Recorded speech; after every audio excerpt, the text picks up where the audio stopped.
Viloyat soliq boshqarmasida tadbirkorlik subyektlari vakillari bilan uchrashuv tashkil etildi. Unda mas'ullar tomonidan sohaga doir yangi qonunchilik talablari xususida atroflicha ma'lumotlar berildi.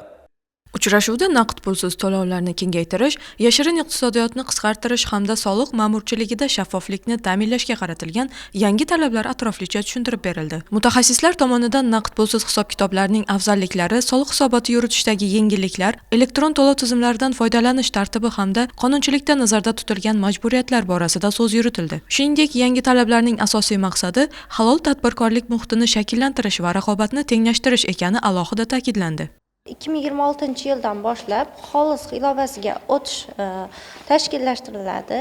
Bunda yakka tartibdagi tadbirkorlar, ya'ni o'zini band qilgan shaxslar, aylanmasi 1 milliard so'mgacha bo'lgan tadbirkorlar naqd pulsiz QR kod orqali ilovadan foydalanishmoqda.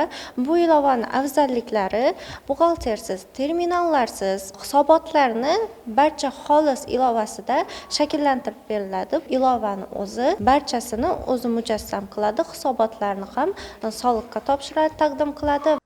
Tadbir ochiq muloqot shaklida o'tkazilib, tadbirkorlar tomonidan bildirilgan savol va takliflarga mutasaddi tashkilot vakillari tomonidan aniq va tushunarli javoblar berildi. Amaliyotda yuzaga kelishi mumkin bo'lgan muammolar, ularning yechimlari ham muhokama qilindi.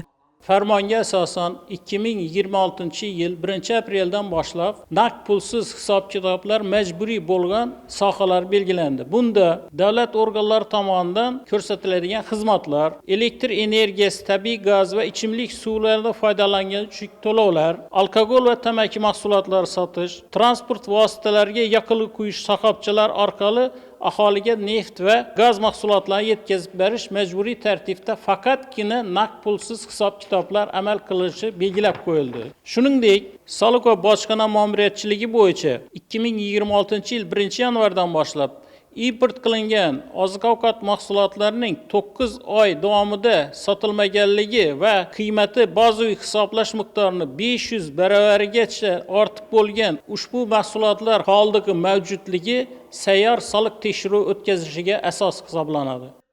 Mazkur uchrashuv tadbirkorlarning huquqiy xabardorligini oshirish, yangi tartiblarga moslashuvini ta'minlashga xizmat qilishi bilan ahamiyatlidir.